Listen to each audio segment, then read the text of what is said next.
اب یہ جاوید نامے کا آخری حصہ ہے، یہ 50ویں نظم اور اس کے بعد کے ایکسپلینیشن ہے۔ علامہ اقبال اب وہ دنیا سے آگے میں داخل ہوتے ہیں تو وہ اسے خوشی اور خوشی کی دنیا کہتے ہیں۔ یہاں زندگی خوبصورت نظارہ ہے اور کچھ نہیں، محبوب کو دیکھنے اور بات کرنے کا لطف ہے۔ اس جگہ باوقار ہستیاں ہیں جیسے سید آل ہمدانی، کشمیر کے ملا طاہر غنی، سابق فارسی صوفی اور بعد میں کشمیر کے نامور شاعر، دونوں عظیم قوت پرست اور مسلمان تھے۔ اس کے بعد مشرق کے 3 بادشاہ یعنی نادر شاہ اور احمد شاہ ابدالی اور میسور کے سلطان ٹیپو۔ علامہ اقبال اغوانی کے ذریعے افسوس کا اظہار کرتے ہیں کہ مشرق و مغرب دونوں میں انسان کی تاریخ ایک ہی کہانی بیان کرتی ہے، زمین کے لیے جنگ اور جھگڑے کی کہانی۔ مشرق کا قصور مغرب کے نقش قدم پہ چلنا ہے۔ یہاں تجلی سے خدا کی کار ہائے خوب و زشت، یہ تو بنتے ہیں جہنم اور وہ بنتے ہیں بہشت۔ دیکھتا ہے تو یہاں جو قصر ہائے رنگ رنگ، ان کی اصل اعمال ہیں ہرگز نہیں ہیں خشت و سنگ۔ تو جنہیں کہتا رہا ہے کوثر و غلمان و حور، لا جرم ہے جلوہ ہائے عالم جذب و سرور۔ زندگانی اس جہاں میں نام ہے دیدار کا، ذوق دیدار اور کیف و لذت گفتار۔ اچھے اور برے کام اعمال خالق کے کائنات کی تجلی سے متعلق ہیں، جس تجلی کی بنا پر وہ برے اعمال دوزخ اور یہ اچھے اعمال بہشت بن جاتے ہیں۔ یہ جو تو زندہ رود یعنی علامہ اقبال رنگ رنگ کے محل دیکھ رہا ہے، تو اس کی اصل بنیاد اعمال سے ہے، اینٹ اور پتھر سے نہیں۔ نیک اعمال یہاں گویا محل کی صورت اختیار کر لیتے ہیں، جن کو تو کوثر اور حور کہتا ہے، وہ تو اس جذب و سرور کے عالم کے جلوے ہیں۔ یہاں زندگی دیدار سے ہے اور بس، یہاں دیدار کا ذوق ہے اور اس کے بارے میں باتیں ہیں۔ گویا عالم بالا کی چیزوں کو دنیاوی مادی اشیاء کی طرح مت سمجھ۔ یہاں کی زندگی سانسوں کی زندگی نہیں، بلکہ سراسر دیدار محبوب حقیقی اور اس سے متعلق گفتار کا نام ہے۔ یہ جاوید نامے کا آخری حصہ ہے، یہ 50ویں نظم اور اس کے بعد کے ایکسپلینیشن ہے۔ علامہ اقبال اب وہ دنیا سے آگے میں داخل ہوتے ہیں تو وہ اسے خوشی اور خوشی کی دنیا کہتے ہیں۔ یہاں زندگی خوبصورت نظارہ ہے اور کچھ نہیں، محبوب کو دیکھنے اور بات کرنے کا لطف ہے۔ اس جگہ باوقار ہستیاں ہیں جیسے سید آل ہمدانی، کشمیر کے ملا طاہر غنی، سابق فارسی صوفی اور بعد میں کشمیر کے نامور شاعر، دونوں عظیم قوت پرست اور مسلمان تھے۔ اس کے بعد مشرق کے 3 بادشاہ یعنی نادر شاہ اور احمد شاہ ابدالی اور میسور کے سلطان ٹیپو۔ علامہ اقبال اغوانی کے ذریعے افسوس کا اظہار کرتے ہیں کہ مشرق و مغرب دونوں میں انسان کی تاریخ ایک ہی کہانی بیان کرتی ہے، زمین کے لیے جنگ اور جھگڑے کی کہانی۔ مشرق کا قصور مغرب کے نقش قدم پہ چلنا ہے۔ اس نظم میں علامہ اقبال جنت کے متعلق بتاتے ہیں اور کہتے ہیں کہ اصل لطف دیدار کا ہے اللہ تعالیٰ کے۔ اور بھی آگے بڑھا میں چھوڑ کر یہ کائنات، اب جہاں رکھا قدم وہ تھا جہان بے جہات۔ یہ جہاں وہ تھا کہ جس میں نے یمی ہے نے یسار، اس جہاں میں نے سحر نے شام نے لیل و نہار۔ سامنے اس کے چراغ فہم میرا گل ہوا، ہیبت معائنے سے اس کی حرف میرا مر گیا۔ کب زبان آب گل کی بس میں ہے گفتار جاں، مرغ کی پرواز کا امکان قفس میں ہے کہاں۔ اب ذرا اپنے جہان دل کو بھی دیکھ ایک نظر، تاکہ اپنے نور سے ہو جائے تو روشن بسر۔ دل جسے کہتے ہیں وہ ہے ایک جہان رنگ و بو، اور ہوتا ہے جہان رنگ و بو بے چار سو۔ ایک طرح ساکن بھی ہے دل، ایک طرح سیار بھی، عالم احوال بھی ہے، عالم افکار بھی، گر حقائق سے حقائق کی طرف جاتی ہے عقل، سیر دل کی ہوتی ہے بے جادہ و رفتار و نقل۔ علامہ اقبال جاوید نامے میں مختلف سیاروں میں جا رہے تھے، اب وہ ان کی روانگی ہوتی ہے جنت الفردوس کو۔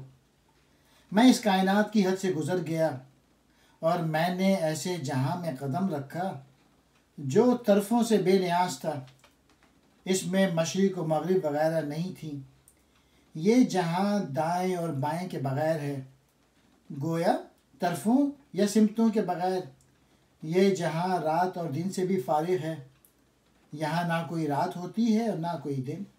اس جہاں کو دیکھ کے میرے تو عقل و شعور کا چراغ ہی بجھ گیا، مجھے کچھ سمجھ نہ آ سکا۔ یعنی یہ ایک ایسا عجیب و غریب جہاں تھا جس کی صورت بیان کرنا میرے زبان کے بس کی بات نہیں، جان کی بات جسم کی زبان سے ادا کرنا ممکن نہیں، بالکل اس طرح جس طرح پرندے کے لیے پنجرے میں اڑنا اس کے لیے ناممکن ہوتا ہے۔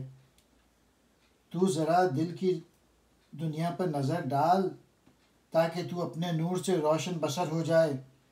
دوسرے لفظوں میں جو دل کی کیفیت ہے وہی اس جہاں کی ہے۔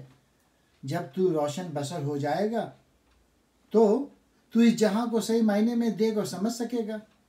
دل کیا ہے؟ رنگ و بو سے خالی ایک جہاں ہے۔ یہ جہاں یعنی دل بھی بے رنگ و بو ہے، اس میں سمتیں نہیں ہیں۔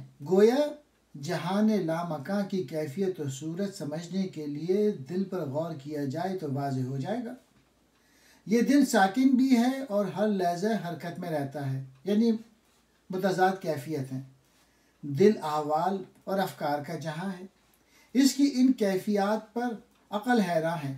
گویا دل سے یہاں مراد وہ گوشت کا لوتھڑا نہیں بلکہ اس کے لطائف کا نام ہے، جسے علامہ اقبال احوال و افکار کا جہاں کہتے ہیں۔ عقل حقیقتوں سے حقیقتوں کی طرف گئی ہے، جبکہ دل کی سیر کسی رفتار اور راستے اور نقل مانی کے بغیر ہے۔ عقل ایک حقیقت کو پا کر اس کی بنیاد پر دوسری حقیقت کو پانے کی طرف بڑھتی ہے، لیکن دل اس کیفیت سے بے نیاز ہے۔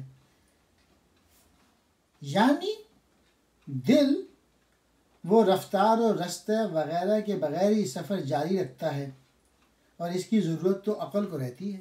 بے جہات جس میں طرفیں یعنی مشرق، مغرب، جنوب، شمال نہ ہوں، لیل و نہار کہتے ہیں رات اور دن کو۔ روشن بصر مراد گہری نظر، صاحب بصیرت، بے چار سو، چار طرفوں کے بغیر۔ حقائق کہتے ہیں جمع حقیقت کے، نقل ایک جگہ سے دوسری جگہ منتقل ہونا۔ دل میں آتے ہیں خیال ایک دوسرے سے سب جدا، ایک گردوں آشنا ہے دوسرا ہے نارسا۔ کوئی یہ کہتا نہیں وہ ہے جو گردوں آشنا، اس کے دائیں سمت ہے کوئی خیال نارسا۔ یا کہ دیدار رخ محبوب میں ہے جو سرور، ہے ہوائے کوچہ محبوب سے دو گام دور۔ تیری آنکھیں گاہے ہیں بیدار گاہے محو خواب، دل و لیکن دیکھتا ہے بے شعاع آفتاب۔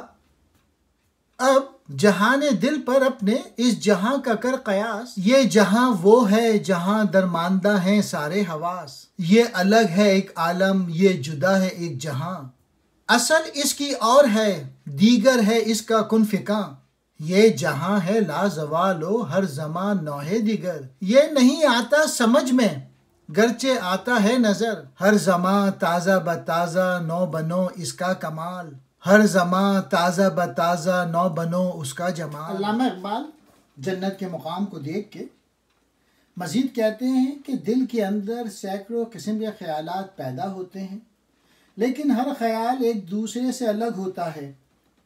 کوئی خیال تو آسمان تک پہنچتا ہے اور کوئی نہیں پہنچتا۔ کوئی یہ نہیں کہتا کہ وہ خیال جو آسمان تک پہنچتا ہے اس کا دائیں طرف آسمان تک نہ پہنچنے والا خیال ہے۔ گویا دل کے خیالات کی رنگ رنگی حیران کن ہے۔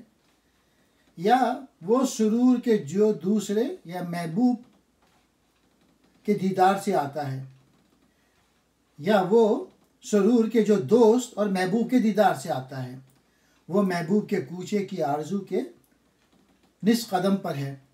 گویا محبوب کے کوچے میں ہونا چاہیے، اس لیے کہ کسی وقت تو اس کا دیدار ہو جائے گا۔ تیری آنکھیں جاگتی ہوں یا سوئی ہوئی ہوں، دل سورج کی روشنی کے بغیر سب کچھ دیکھتا ہے۔ لہٰذا تو اس مذکورہ جہاں کو دل کے جہاں کے حوالے سے پہچان یا جان۔ میں بھلا اس کے بارے میں کیا بتاؤں جو قیاس میں آنا ممکن نہیں۔ اس جہاں کا ایک اور ہی عالم ہے، اس کی اصل ایک اور کن فکاں سے ہے۔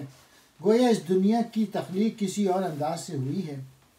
وہ لازوال ہے، اسے فنا نہیں ہے، وہ ہر لمحے نئے انداز میں ہوتا ہے، وہ وہم میں نہیں آتا، نظر میں آتا ہے، گویا احساس ہی کی نظر سے دیکھا جا سکتا ہے۔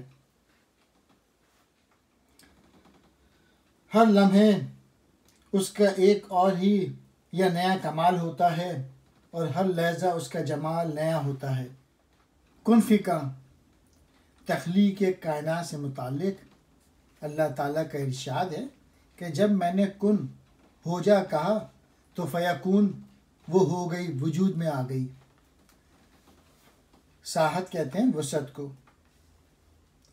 ہے زمانہ اس جہاں کا بے نیاز ماہ و مہر، اس کی وسعت میں سما جاتے ہیں جتنے ہیں سپر، غیب سے ہر چیز آ جاتی ہے فوراً روبرو، بیشتر اس کے کہ آئے دل میں اس کی آرزو۔ یہ جہاں کیا ہے بیاں کرنے سے قاصر ہے زمان، اس طرح نور و حضور و زندگی کا ہو بیاں، پھول لالے کے ہیں آسودہ یہاں کوثاروں میں، نہریں بہتی ہیں یہاں گاتی ہوئی گلزاروں میں، گلچے ہائے رنگ رنگ اطراف میں پھیلے ہوئے ہیں، دم قدسیوں سے دم بدم کھلتے ہوئے، آب ہے سیمی یہاں کا اور ہوائیں عنبریں، قصر و ایواں حیرت افزا ان کے گنبد زمردین، خیمے ہیں یا قوت گوں جاذب نظر زری ملناب، ان میں حوریں ہیں کہ جن کے چہرے ہیں آئینہ تاب، میری حیرت پر کہا رومی نے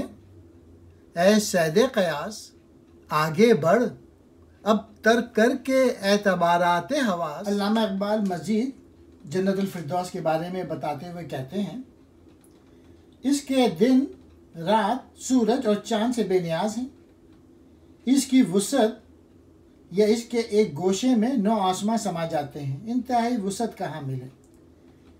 اس سے پہلے کہ دل میں کوئی آرزو پیدا ہو، یہاں جو کچھ بھی غیب میں ہے وہ سامنے آ جاتا ہے۔ میں اپنی زبان سے کیسے بیان کروں کہ یہ جہاں کیا ہے، بس یہ سمجھو کہ یہ جہاں عقل و شعور سمجھنے سے قاصر ہیں۔